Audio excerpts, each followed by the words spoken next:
Good morning, dear students. All set to read the story further? I'm sure some of you must have read the story.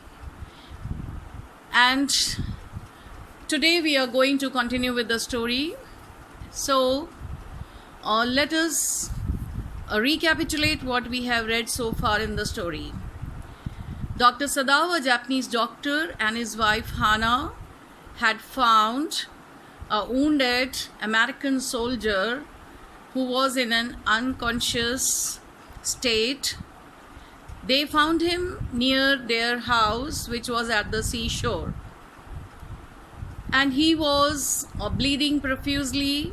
So Dr. Sadao felt that he needed medical attention immediately, but since he was an enemy soldier, they had spotted him. They had found out from the cap that he was wearing. They were afraid that if they took him home or if they sheltered him, they would be in a problem. They would be arrested for harboring the prisoner.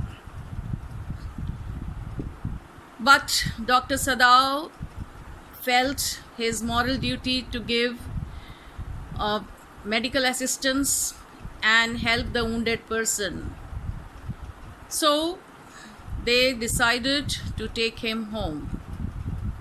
At that moment, Dr. Sadao had a doubt in his mind that what their servants would think or what they would tell their servants. So we continue now. Hana told Sadao, "We must simply tell them that we intend to give him to the police." "As indeed we must, Sadao. We must think of the children and your position. It would endanger all of us if we did not give this man over as a prisoner of war." "Certainly," Sadao agreed. "I would not think of doing anything else." So here you can see that Sadao was also certain and he was stern in his opinion that he would not do anything else except handing him over to the police, because this is what they would like to tell their servants also, that they are not going to keep him there.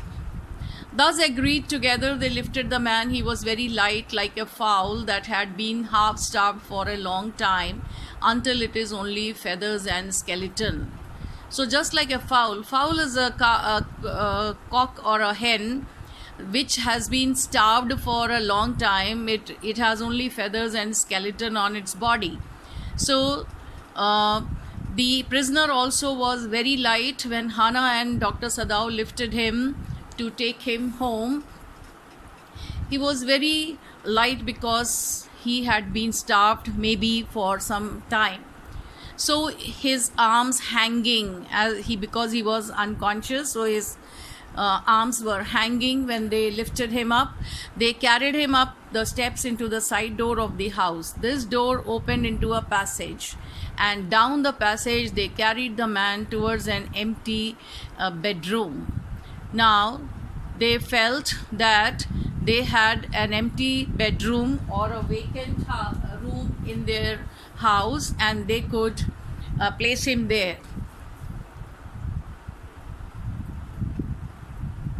It had been the bedroom of Sadao's father. Since his death, it had not been used. So it was Sadao's father's bedroom, and it had not been used for a long time because Sadao's father was no more.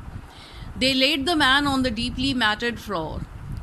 Everything here had been Japanese to please the old man, who would never in his own home sit on a chair or sleep in a foreign bed.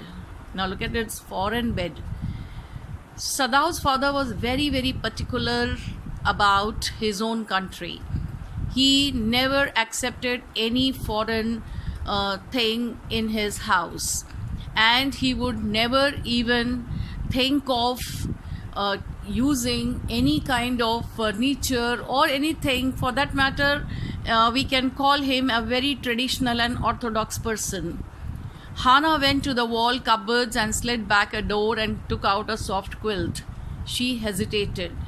So when she took out a soft quilt, she hesitated for a moment because she didn't want to cover the prisoner with that quilt, because it was a pure white silk quilt. The lining was of pure white silk, and it was it was covered with flowered silk. That is, the quilt was so expensive and new and good that she didn't want to use it for that prisoner.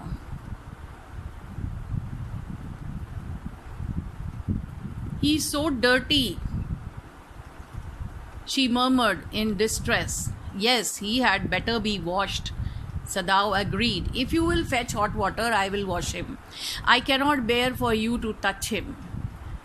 So as soon as Sadao says that yes, he needs to be washed, and he wanted hot water to wash him, Hannah was just against the idea that Sadao should wash him. So she gives the suggestion that she can call the governess or the maid servant who was taking care of the children, and she would do that. Sadao considered a moment. "Let it be so," he agreed. "You tell Yumi to, and I will tell the others." But the utter pallor of the man's unconscious face moved him first to stoop and feel his pulse. So the pitiable condition of the unconscious man's face, the pallor, the dirty, the haggard look of the man, the doctor felt that he should first find out whether he is really alive. So he wanted to feel his pulse. It was faint, but it was there.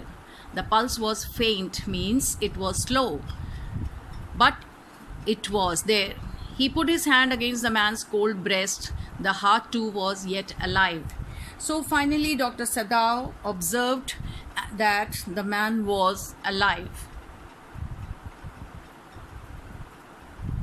"He will die unless he is operated on," Sadao said, considering.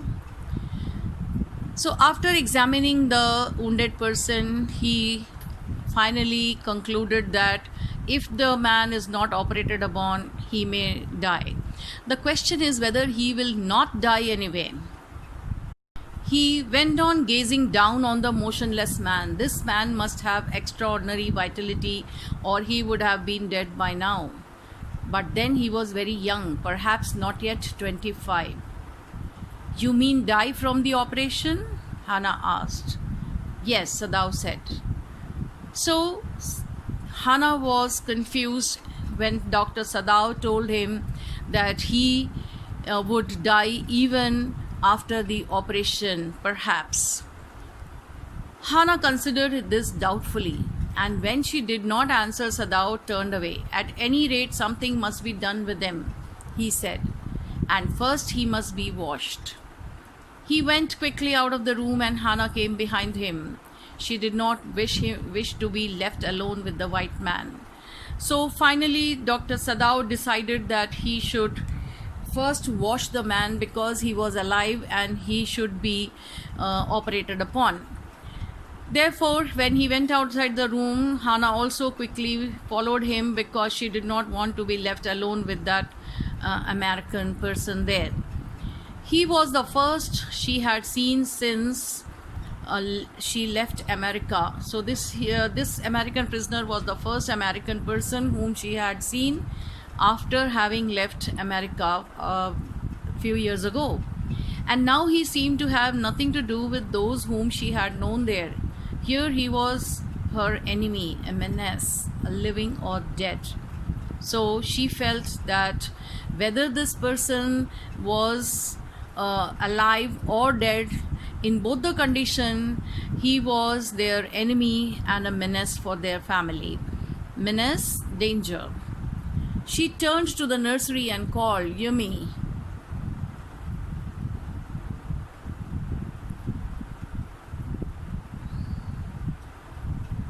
But the children heard her voice, and she had to go in for a moment and smile at them and play with the baby boy, now nearly 3 months old.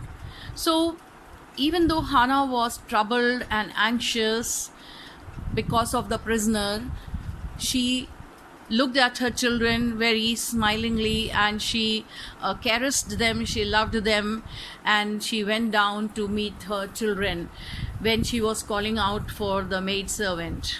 Over the baby's soft black hair, she motioned with her mouth, "Yumi, come with me.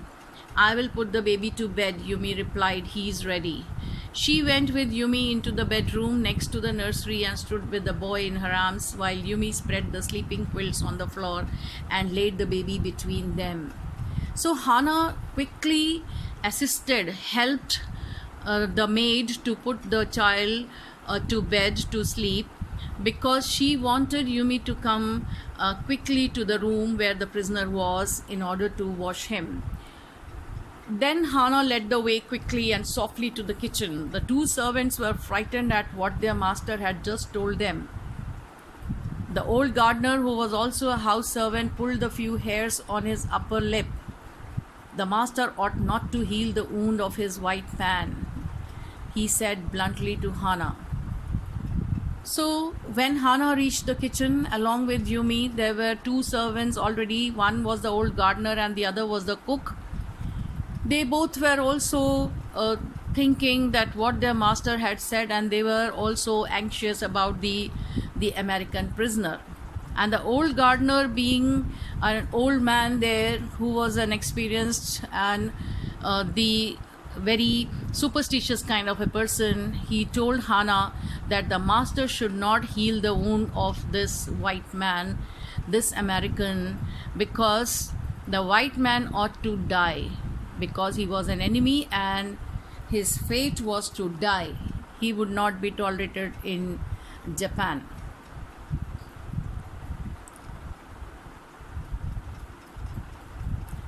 First he was shot, then the sea caught him and wounded him with the rocks.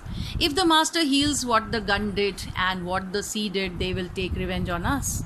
So he was superstitious, and he told Hana that the sea god may take revenge. As Dr. Sadao was preparing to operate on the prisoner, he asked Hana to fetch some more towels because he wanted to keep his sterilized instruments on the sterilized towels. Upon the floor of tokonoma. Tokonoma is a shelf kind of a place, a niche or a groove in the wall, where in the Japanese houses they keep the flower arrangements, or they keep some kind of piece of art on the shelf like thing. So from there he asked her to bring some linen and towels also, which Hana brought for Dr. Sadao. There ought also to be the old pieces of matting so that the blood would not ruin the fine floor covering. So in order to keep the carpet safe, he asked for old pieces of mats so that they could the blood would not spoil the carpet. She went out to the back veranda where the gardener kept strips of matting with which to protect delicate shrubs on cold nights, and took an armful of them. But when she went back into the room, she saw this was useless. The blood had already soaked through the packing in the man's wound and had ruined the mat under him. "Oh, the mat," she cried. "Yes, it is ruined," Sadao replied, as though he did not care. "Help me to turn him," he commanded her. She obeyed him without a word, and he began to wash the man's back carefully. So here you can see that though Hana was worried about the mat, the carpet, Sadao was not concerned about those things which got spoiled because of the blood. He just wanted to operate on the prisoner. "Yumi would not wash him," she said. "Did you wash him then?" Sadao asked, not stopping for a moment his swift, concise movements. So Hana told him that Yumi had denied or had refused to wash the prisoner, and therefore she had done it herself. Help an enemy? Nevertheless, she told Yumi to fetch the hot water and bring it to the room where the white man was. So she tried to convince the old gardener that Dr. Sadao will not help the enemy soldier. And yet she at the same time asked Yumi to fetch hot water into the room where the American soldier was. She went ahead and slid back the partitions. Sadao was not yet there. Yumi, following, put down her wooden bucket. Then she went over to the white man. When she saw him, her thick lips folded themselves into stubbornness. "I have never washed a white man," she said, "and I will not wash so dirty a one now." Hana cried at her severely. "You will do what your master commands you."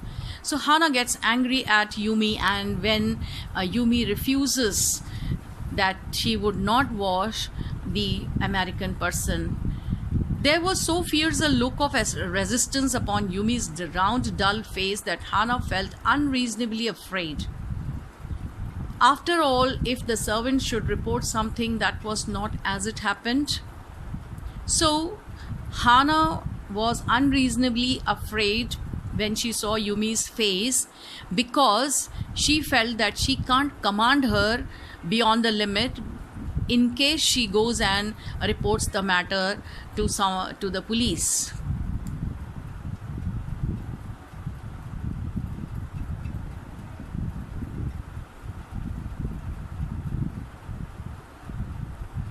"Very well," she said with dignity. "You understand, we only want to bring him to his senses so that we can turn him over as a prisoner."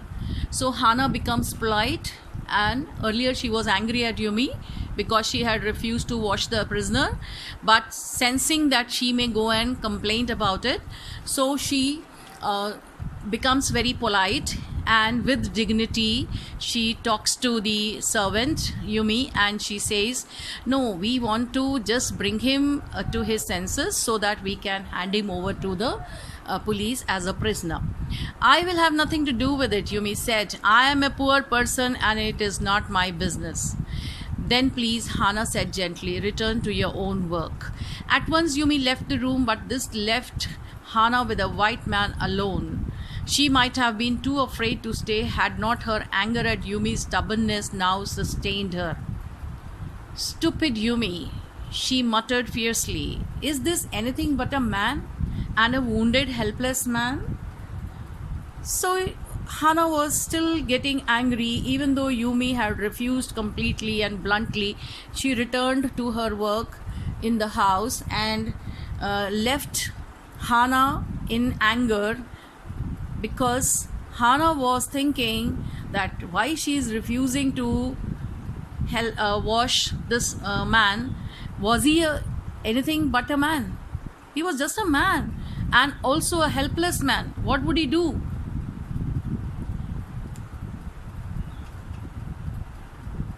In the conviction of her own superiority, she bent impulsively and untied the knotted rugs that kept the white man covered.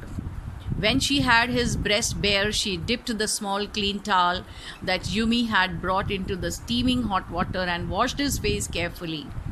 The man's skin, though rough with exposure, was of a fine texture and must have been very blonde when he was a child. So Yumi's refusal made Hana angry, but at the same time Hana was sympathetic towards her husband, because if she did not do it, her husband will have to do it.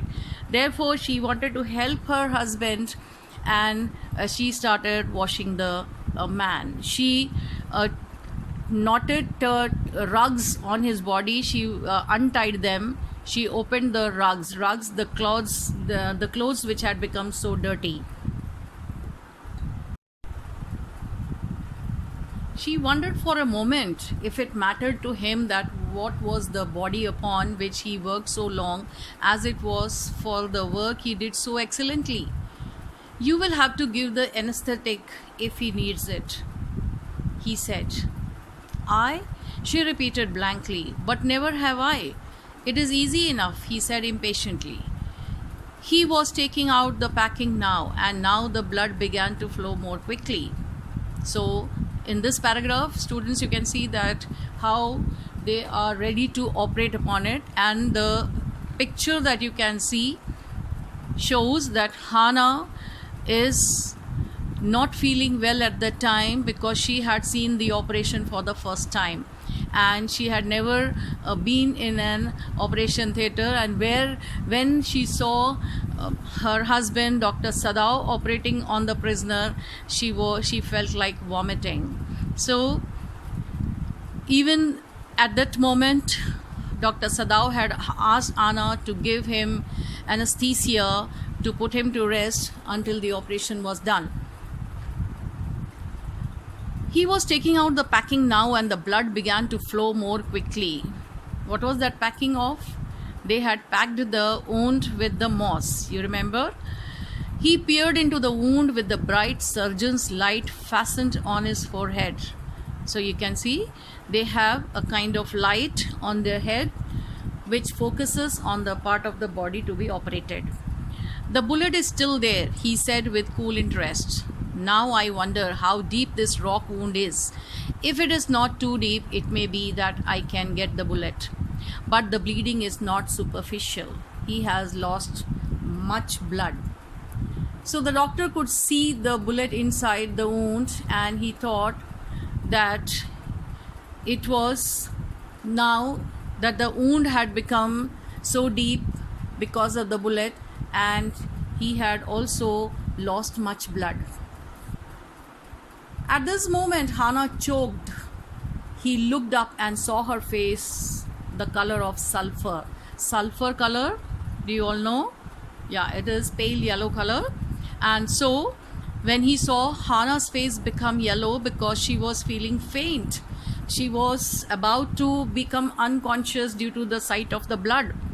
Don't faint, he said sharply. He did not put down his exploring instrument. If I stop now, the man will surely die. So he told Hannah to control herself, because at that moment, if she fainted, he will have to turn his attention towards Hannah, and therefore, without stopping his work, he continued his operation, and he continued to do his work. She clapped her hands to her mouth and leaped up and ran out of the room. Outside in the garden, he heard her retching, but he went on with his work. So she ran outside, she shut her mouth as though she was about to vomit, and she leapt out of the room. She went into the garden there, but he went on with his work. He did not pay attention. See the commitment and the sincerity of a doctor. When he is doing his work in saving the life of a patient or this prisoner in this story, he did not even bother to see what was happening to his wife. It will be better for her to empty her stomach. Retching, you can see, retching, vomiting. He thought.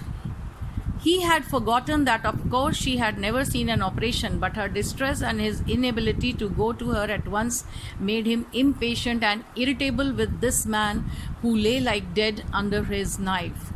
So he was so distressed, and he was in such a sorrowful state of mind that he could not even help his wife at the time when she was feeling so faint and not feeling well at the sight of the operation. And so he became impatient and irritable. So in these lines and in this paragraph, you will come to know that how Dr. Sadao was not able to help his wife, who was feeling sick because of the sight of the blood and the operation. And so he was getting very angry also. At the time when he was operating upon him, he heard the moaning sound, the sound of the prisoner, which was expressing his pain. And yet Dr. Sadao, he became ruthless because of his anger, because of his inability to help his wife, and he couldn't leave the prisoner's operation too. So he was developing a kind of anger and becoming merciless. Look at the word ruthless, becoming somewhat merciless towards him. And he said, groan, he muttered, groan if you like. So there would be pain if I'm operating upon you, and this pain you will have to bear. He says, go on groaning. I am not doing this for my pleasure. In fact, I do not know why am I doing it. So the doctor was in a confused state of mind, and he told, he was angry, so he said to the prisoner that if you are feeling the pain, I am not doing this for my own pleasure. The door opened and there was Hana again. Where is the anesthetic? She asked in a clear voice.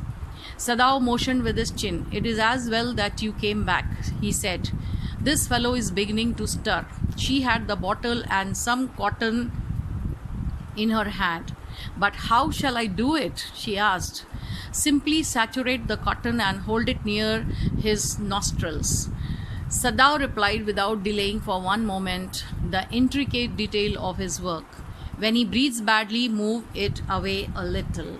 So he asked her to give anesthesia, and therefore, when Hana brought the bottle and the cotton, he explained her how to do that because she had never done that.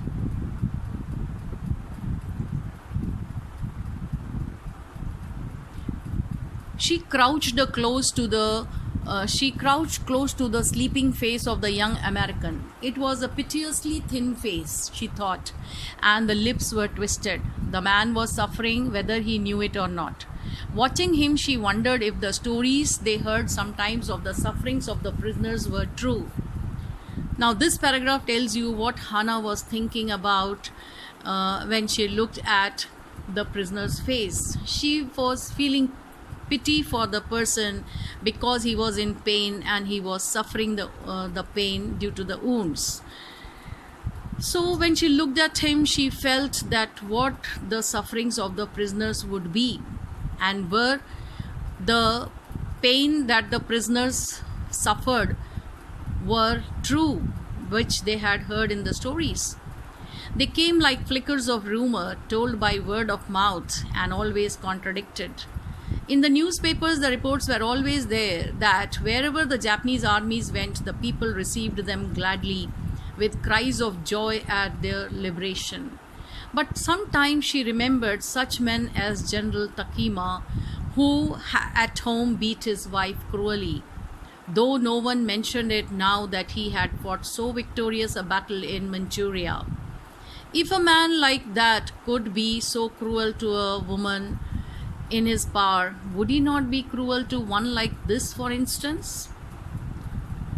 So she remembered that in the newspapers, they print the news about the victory of Japanese armies, that the Japanese army always, when they become victorious, the people hail them, they welcome them, they feel happy about it, and they always receive them with so much of joy. But at the same time, she remembered about General Takima, the general who had kept Dr. Sadao in Japan for his own selfish desire, that he wanted to be cured by only Dr. Sadao. So she remembered that General Takima, who had been victorious when he led his army, and he was such a powerful person, he had the habit of beating his wife cruelly. Who at home beat his wife cruelly? So this is not mentioned anywhere in the newspapers. She felt that this is the brutal, or this is the fact about General Takima, who had won so many battles in all the places, and also in Manchuria. Manchuria is the east side of the China. If a man like that could be so cruel to a woman in his power, would he not be cruel to one like this, for instance? So she was wondering, if this prisoner was handed over to the general, then what would he do with this prisoner? He would be so cruel to him. If he can be cruel to his wife, then that means he is a person without sentiments, and he would not show any pity or sympathy to the prisoner. She hoped anxiously that this young man had not been tortured. It was at this moment that she observed deep red scars on his neck, just under the ear. Those scars, she murmured, lifting her eyes to Sadao, but he did not answer. At this moment, he felt the tip of his instrument strike against something hard. So students, you can see that Hannah, when she was engrossed in her thoughts, she suddenly saw the scars, the wound, the marks of the wound on the prisoner's ear, behind the ear. And when she asked Sadao to look at them, Sadao was just very focused on what he was doing. He was not at all distracted by what Hannah said. And at that moment, his instrument hit the something hard. So you understood what it was? Yes, it was the bullet near the kidney. All thought left him. He felt only the purest pleasure. He probed with his fingers, delicately familiar with every atom of this human body. His old American professor of anatomy had seen to that knowledge. Ignorance of the human body is the surgeon's cardinal sin, sirs, he had thundered at his classes year after year. To operate without as complete knowledge of the body as if you had made it. Anything less than that is murder. So he remembered at that time he was his professor of anatomy, who had at the time of teaching them the medicine, the studies, when he was learning, he remembered the words of his professor. What did he say? Ignorance of the human body is the surgeon's cardinal sin.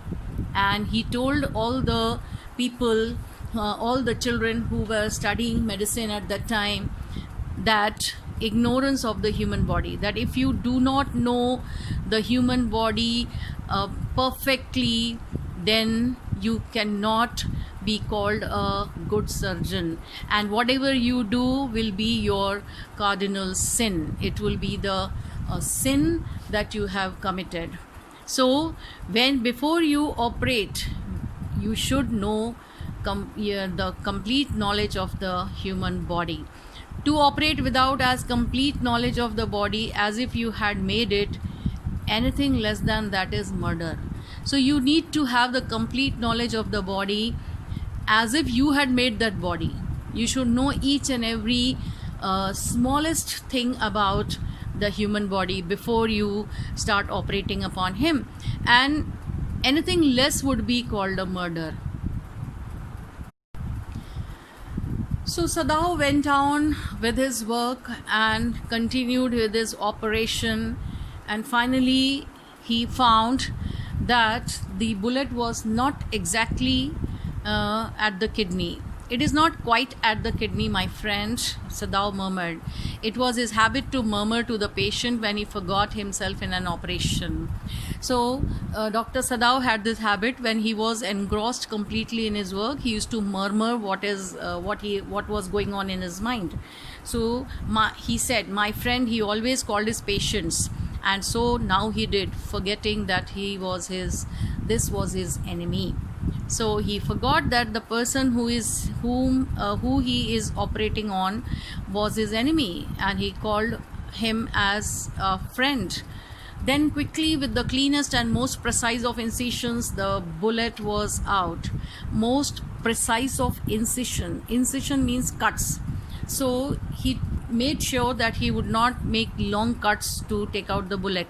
With the most precise cuts that he made on his body, he could remove the bullet. The man quivered, shaked, but he was still unconscious. Nevertheless, he muttered a few English words. Guts, he murmured, choking. They got my guts. Sadao. Hannah cried sharply. Hush, Sadao said. The man sank again into silence so profound that Sadao took up his wrist, hating the touch of it. Yes, there was still a pulse, so faint, so feeble, but enough if he wanted the man to live, to give hope. But certainly I do not want this man to live, he thought. No more anesthetic, he told Hannah.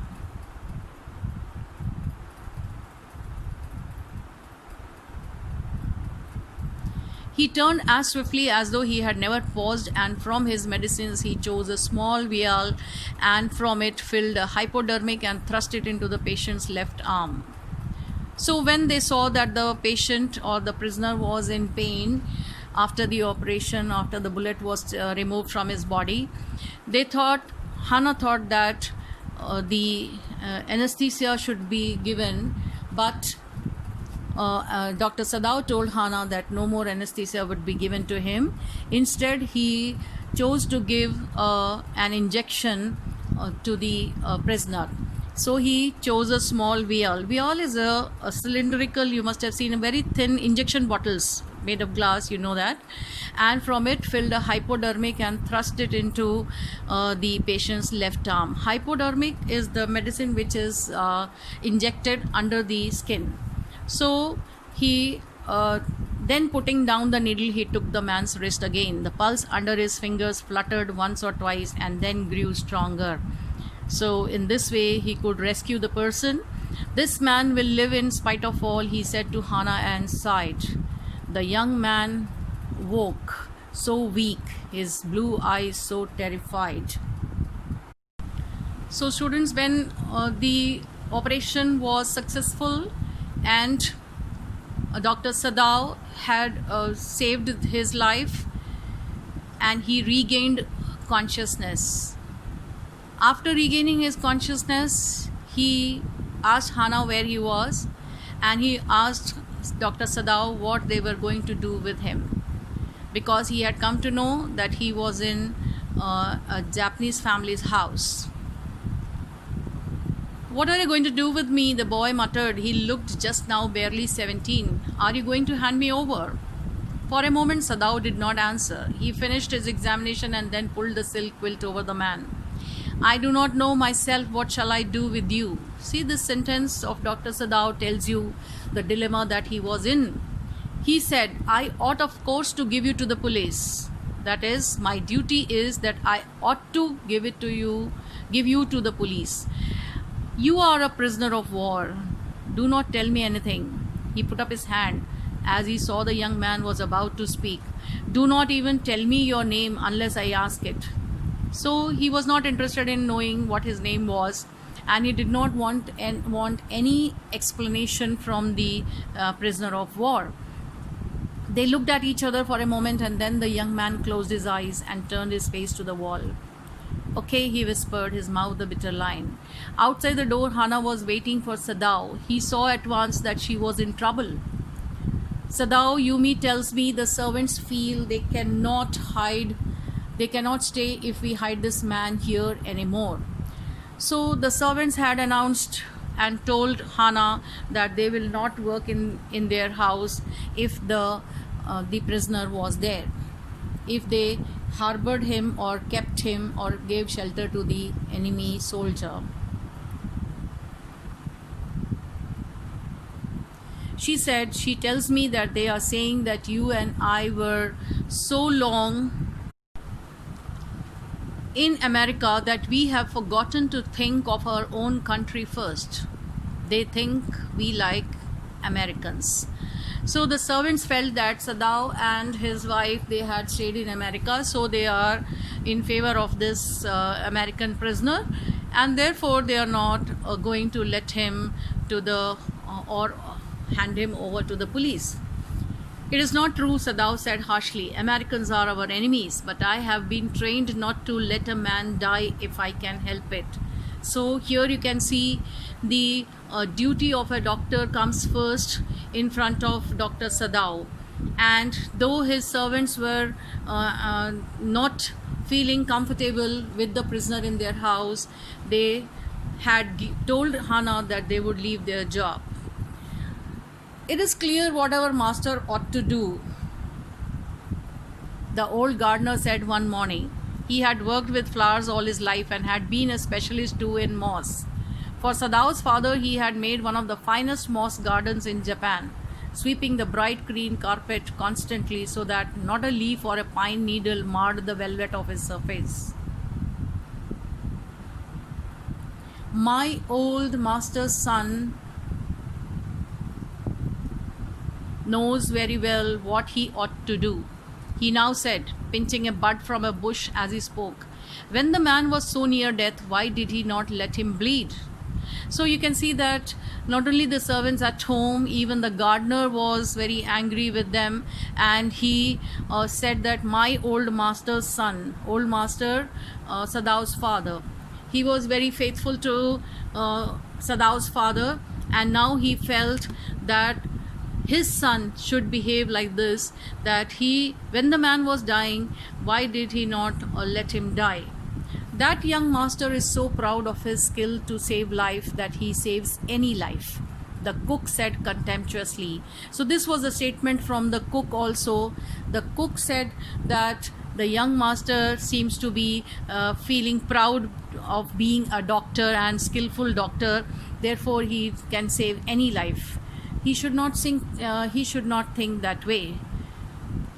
She split a fowl's neck skillfully and held the fluttering bird and let its blood flow into the roots of wisteria vine. Blood is the best of fertilizers, and the old gardener would not let her waste a drop of it. So this is how you can see that how even the servants behave in a different manner, and Dr. Sadao understood that these servants can never understand what feelings of a doctor are. It is the children of whom we must think, Yumi said sadly. So now this statement came from Yumi. Yumi said that if they are not concerned about their lives, at least they should be worried about their children. The prisoner told Hana that his name was Tom, and Hana could clearly see the hurt in his eyes, but she did not want to aggravate it, though she felt that he was a great trouble in his house. And Sadao also felt that within a fortnight the prisoner would be as well as ever and he can move out of his house. Sadao went back to his office and carefully typed a letter to the chief of police reporting the whole matter. He wrote on the letter, on the 21st day of February, an escaped prisoner was washed up on the shore in front of my house. So he typed the letter in this way and just opened a secret drawer of his desk and put the unfinished report into it. On the 7th day after that, two things happened. In the morning, the servants left together, their belongings tied in a large square cotton kerchiefs. When Hana got up in the morning, nothing was done. The house was not clean, the food was not prepared, and she knew what it meant.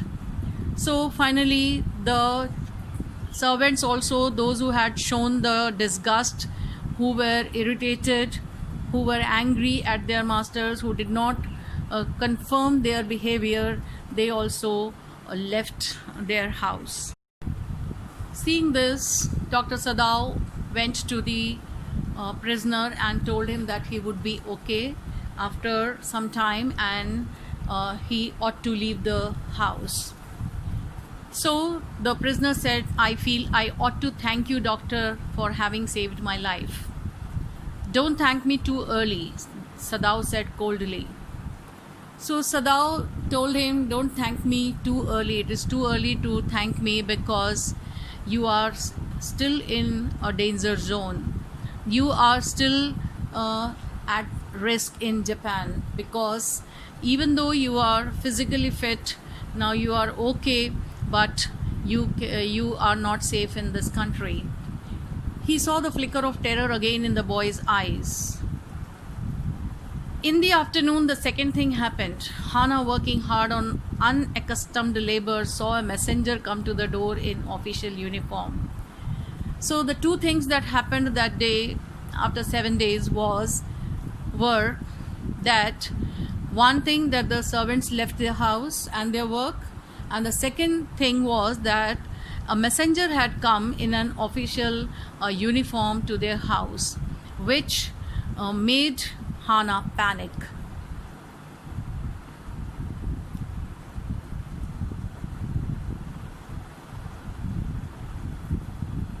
She ran to Sadao, gasping, unable to utter a word.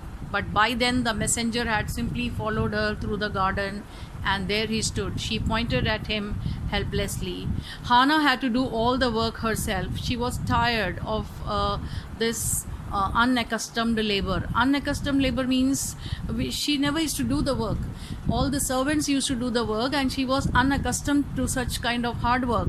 She was tired of that. But at that moment when the messenger arrived, she ran to Sadao and when Sadao looked at the messenger, he gave the information that the general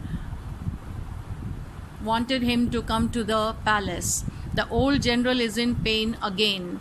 So Hana breathed a comfortable sigh, and she felt that the messenger had come because the servants must have reported the matter to the police.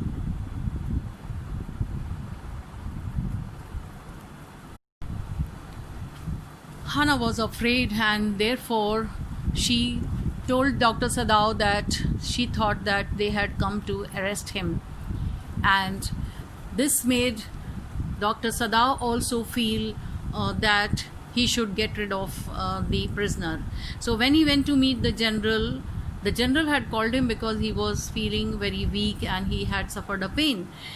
But when he was okay, Dr. Sadao talked to him and told him about this prisoner. When in the following paragraphs, students, you will read how the general was anxious, and he said to Dr. Sadao that he would not allow anything to happen to the doctor. He said that you say you think I can stand one more such attack as I have had today. So he asked the doctor, do you think that one attack, today's attack that I had suffered, can I stand anymore? Can I be alive after this one more attack? So Dr. Sadao said, not more than one. So there can be one more attack on you, and then you can attack of the problem, his physical problem, his physical ailment, his disease, not attack of the enemies. So he said that you cannot survive one more attack. Therefore the general said, suppose you were condemned to death, and the next day I had to have my operation. So the general was a bit selfish here, and see how he had not sent him to the battlefield. Now in this situation also, he feels that if he were condemned to death because of keeping the prisoner in his house, he says that, and if I had to have an operation the next day, then what will happen? Sadao suggested, there are other surgeons, Excellency. None I trust, the general replied. So this was the confidence that the general had on Dr. Sadao. He believed that Dr. Sadao was more skilled and perfect doctor for him. And so he said that I don't trust any other doctor. Therefore, I must save you in this situation. The best ones have been trained by Germans and would consider the operation successful even if I died. So he did not have any trust on the doctors who were trained by Germans. He says that they would consider the operation successful even if I die during the operation. I do not care for their point of view, he sighed. It seems a pity that we cannot better combine the German ruthlessness with the American sentimentality. Then you could turn your prisoner over to execution, and yet I could be sure you would not murder me while I was unconscious. So the German says to Dr. Sadao that it seems a pity that we cannot better combine the German ruthlessness, German people's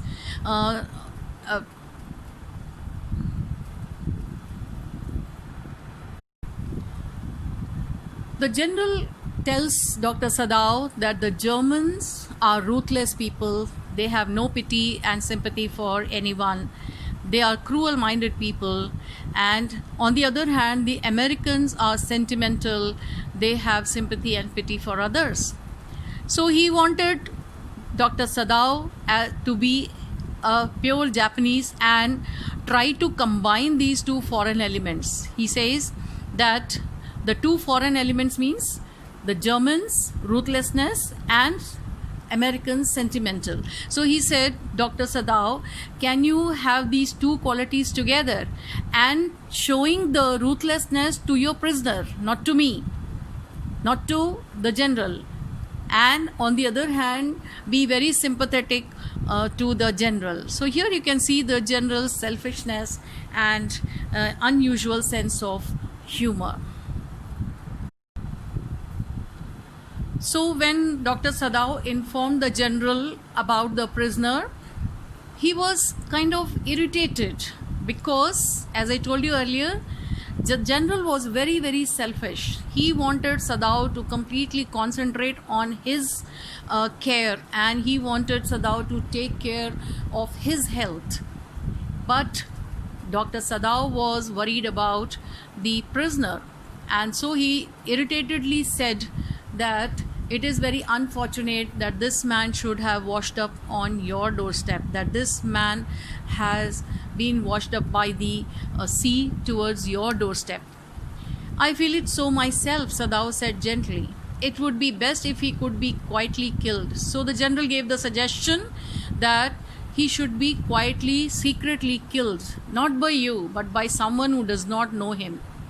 So the general offered this suggestion to Dr. Sadao that he would send his private assassins, murderers. Suppose I send 2 of them to your house tonight, or better, any night. You need know nothing about it. It is now warm. What would be more natural than that you should leave the outer partition of the white man's room open to the garden while he sleeps? And he also tells him that he should open the door of his room where the prisoner was, and he would send his murderers to kill him. Certainly it would be very natural, Sadao agreed. In fact, it is so left open every night. So he told the general that he used to always leave the door open towards the garden because it was very warm in those days, and it would be very natural.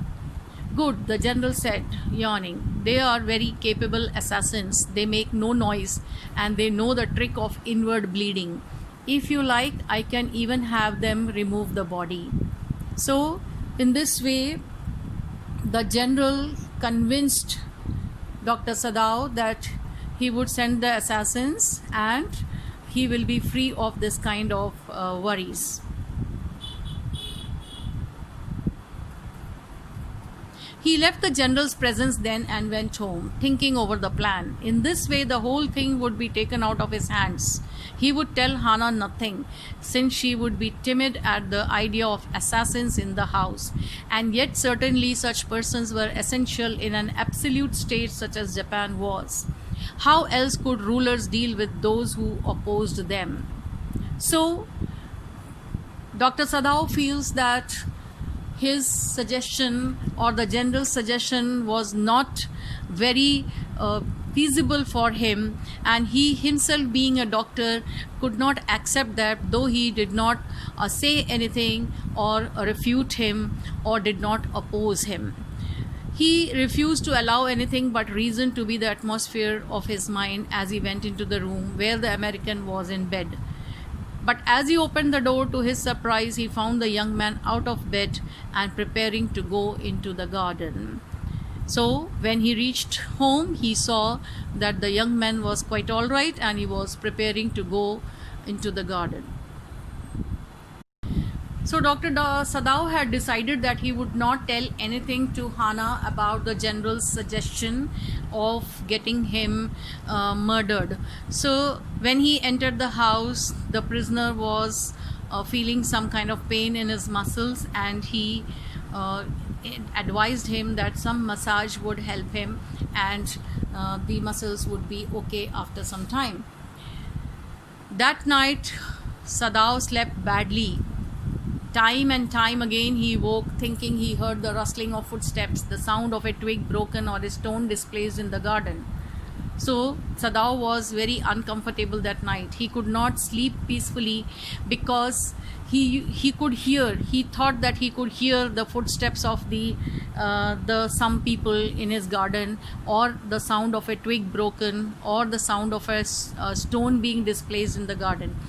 So he got up in the next morning and he thought that the assassins had come to kill the prisoner. But when he opened the door, he saw that he was quite okay and he was fast asleep. The next morning, even Hannah had seen that the prisoner was sleeping and peacefully, and he was having a very sound sleep. He seemed to be all right. Therefore, she asked Sadao what should they do with him. And Sadao just shook his head. I must decide in a day or two. So he again waited the next time because he thought that perhaps the general had not sent anybody on the first day, maybe the second day. But certainly he thought the second night must be the night. So first that night nobody came. Now the next night he waited for the second night would be the night when the prisoner would be assassinated. There rose a wind that night. He listened to the sounds of bending boughs and whistling partitions. Hannah woke up too. Ought we not to go and close the sick man's partition? So Hannah woke up because the sound was disturbing them, and she gave the suggestion to Dr. Sadao that they should shut the door. No, Sadao said, he's able now to do it for himself. See how Hannah, when she said that the door should be closed, Sadao, who knew what is going to happen, who had planned, or the general who had planned for him, could not close the door there. But the next morning the American was still there. And then the third night, of course, must be the night. The wind changed to quiet rain and the garden was full of sound of dripping eaves and running springs. Sadao slept a little better, but he woke at the sound of a crash and leaped to his feet. Dripping eaves? Eaves is the extension of the roof. And when there are rains, the water slips down, or the water rolls down a little far off from the house, from the doorstep. So he could hear the rain dripping and running springs, the water running in front of their house. Sadao slept a little better that day, but suddenly he woke up because that second night also he felt that the assassins would come. What was that? Hannah cried. The baby woke at her voice and began to wail. I must go and see. But he held her and would not let her move. Sadao, she cried. What is the matter with you? Don't go, he muttered. Don't go. So Sadao felt that the assassins had come, and that crash, the noise of the crash was because of that. And when Hannah wanted to go to see what had happened, he did not allow her to go. His terror infected her and she stood breathless waiting. There was only silence. Together they crept back into the bed and the baby between them. Yet when he opened the door of the guest room in the morning, there was the young man. He was very gay and had already washed and was now on his feet. He had asked for a razor yesterday and had shaved himself, and today there was a faint color in his cheek. I am well, he said joyously. So you can see that even the second night also, as expected by Dr. Sadao, the assassins did not turn up, and on the other hand, the prisoner was feeling quite well, and there was a faint color in his cheek. There was the light reddish color or the pinkish color in his cheeks, which showed that he was gaining his health.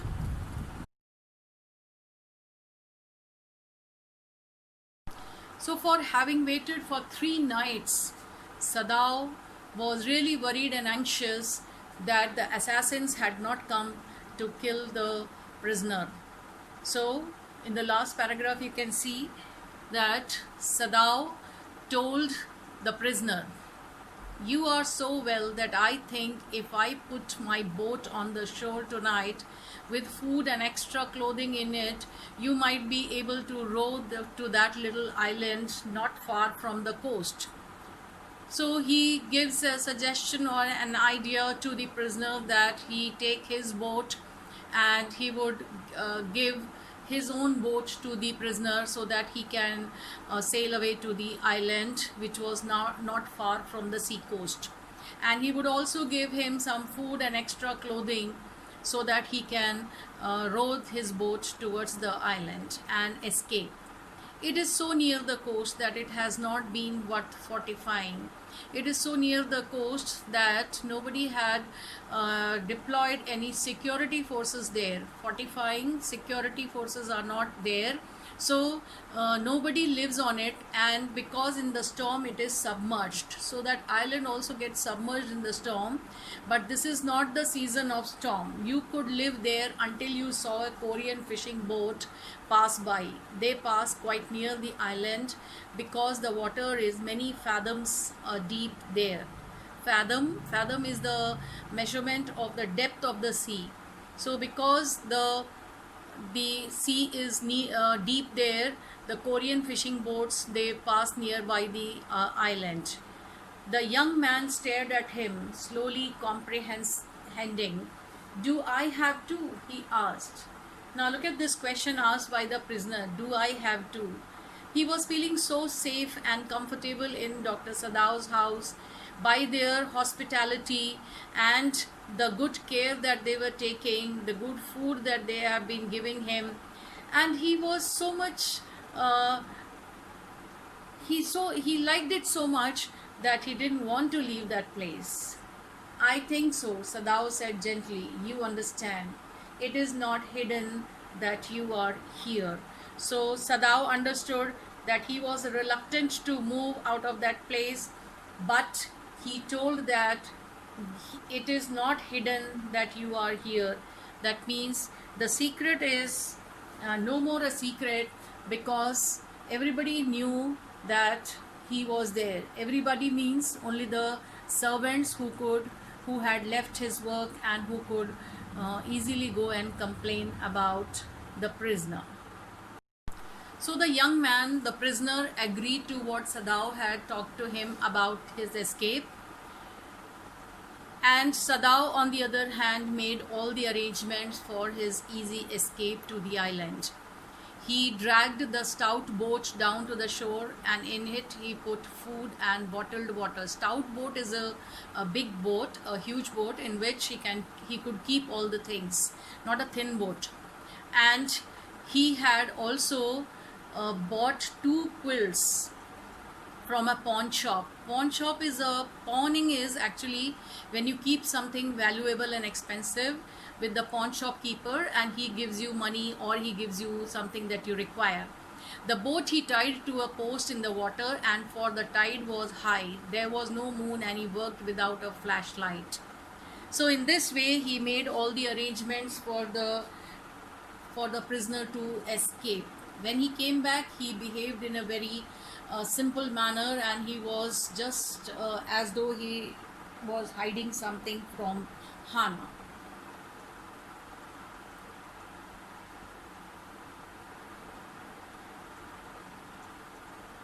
So he went into the guest room that night before he went to the bed himself and checked carefully the American's temperature, the state of the wound, and his heart and pulse. The pulse was irregular, but that was perhaps because of excitement. The young man's pale lips were pressed together and his eyes burned. Only the scars on his neck were red. I realize you are saving my life again, he told Sadao. Not at all, Sadao said. It is only inconvenient to have you here any longer. He had hesitated a good deal about giving the man a flashlight, but he had decided to give it to him after all. Now, after giving everything to him and making arrangements for the prisoner, he told him, if your food runs out before you catch a boat, he said, signal me 2 flashes at the same instant the sun drops over the horizon. Do not signal in darkness, for it will be seen. If you are all right but still there, signal me once. You will find fresh fish, easy to catch, but you must eat them raw. A fire would be seen. So he told him about all the precautions that he had to take, that he did not have to show the flashlight in an emergency case, because the flashlight would be seen in the darkness. And he also asked him to show 2 flashes if he ran out of food, and also advised him to eat raw fish by catching them there near the island, and not to lit fire. So one more precaution that Dr. Sadao had taken was that he gave him Japanese clothes so that he could not be spotted. And when he was dressed in Japanese clothes, he also tied his black cloth about his blonde hair. Blonde is actually yellowish brown color hair. So he tied that also, wrapped it in a black cloth.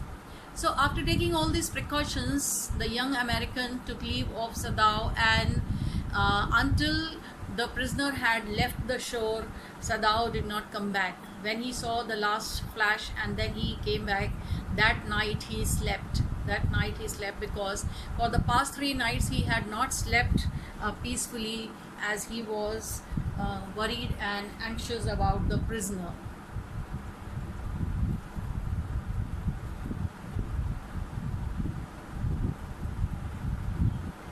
Next day, when he went and told the general that the man had escaped, he had been operated upon a week before. So he had operated a general a week before, an emergency operation to which Sadao had been called in the night.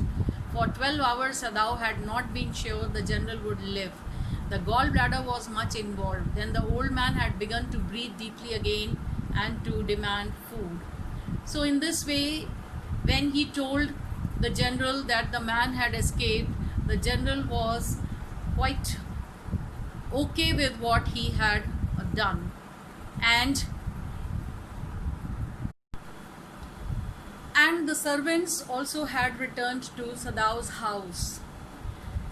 Now when Sadao told the general that the prisoner had escaped, he was not having the courage to ask the general why he did not send the assassins. And later on, when the general had some strength to talk to the doctor, he asked him, "Did I not promise you I would kill him for you?"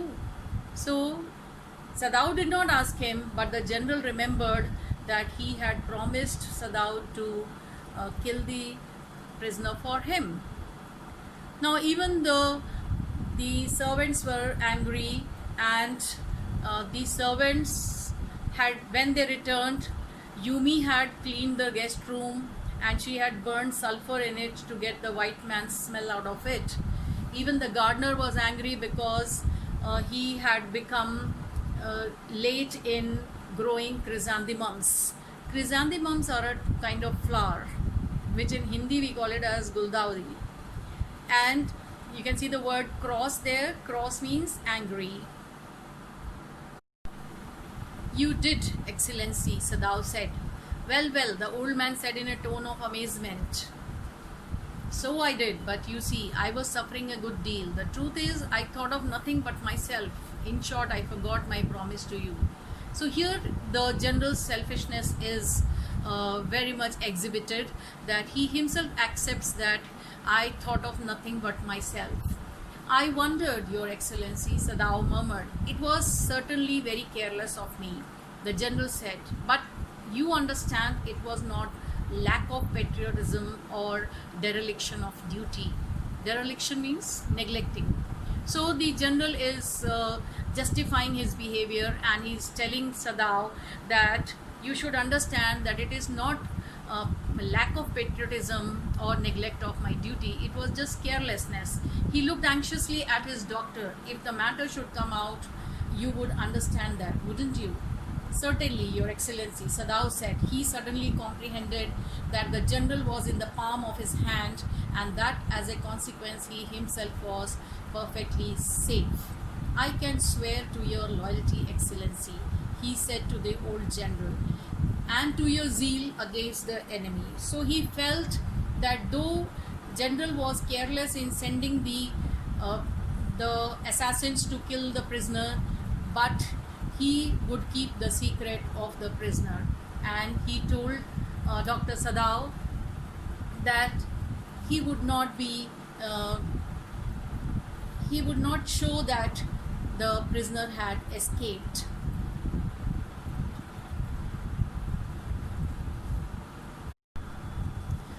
So So Dr. Sadao was very much assured by the general, and so he said that I can swear to your loyalty and your zeal against the enemy. So once it was confirmed that he was safe because the general was in favor of him, he was only looking for the spot of black in the twilight sea that night, and he wanted the confirmation that even the prisoner was safe. And when he saw that there was no prick of light, no flashlight, he was confirmed that his prisoner had escaped safely. He must have caught a Korean fishing boat. In this way, he helped the prisoner to be safe, and he himself was safe too in Japan. When he stood there for a moment on the veranda, he remembered all the people whom he had met in America. It was not very easy for him to stay in America because the Americans were very prejudiced. They had the staunch feeling and favor of their own people.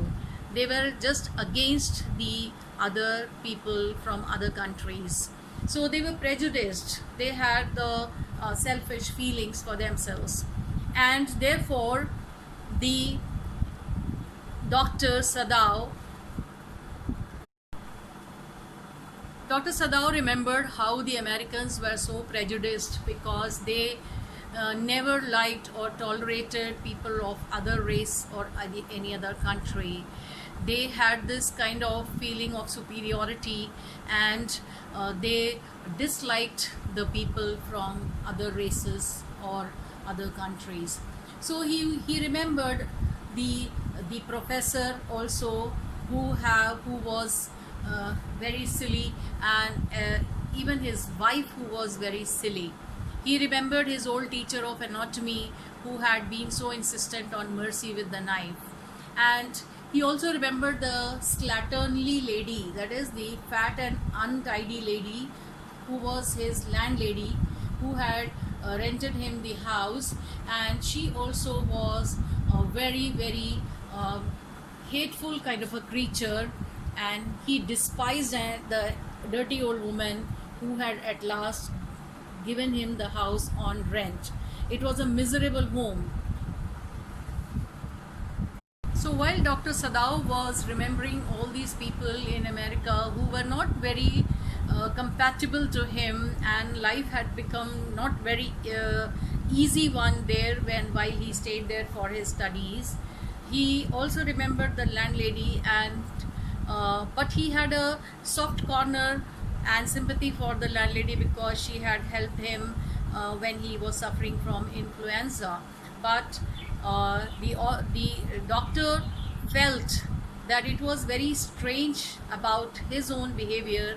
I wonder why I could not kill him, though the face of the prisoner was white and repulsive, one who could be against somebody. So he thought that the American prisoner was an enemy, and his face was also very repulsive, that could be hated easily. But he wondered why he could not kill him. So students, we have therefore come to the end of the story, and at the end of the story you can see a few number of questions which you shall be answering. So I will give you the assignments. So dear students, do you find the story interesting? Yes. At the same time, also remember the message that it carries. The message is that humanism transcends all barriers and prejudices among people.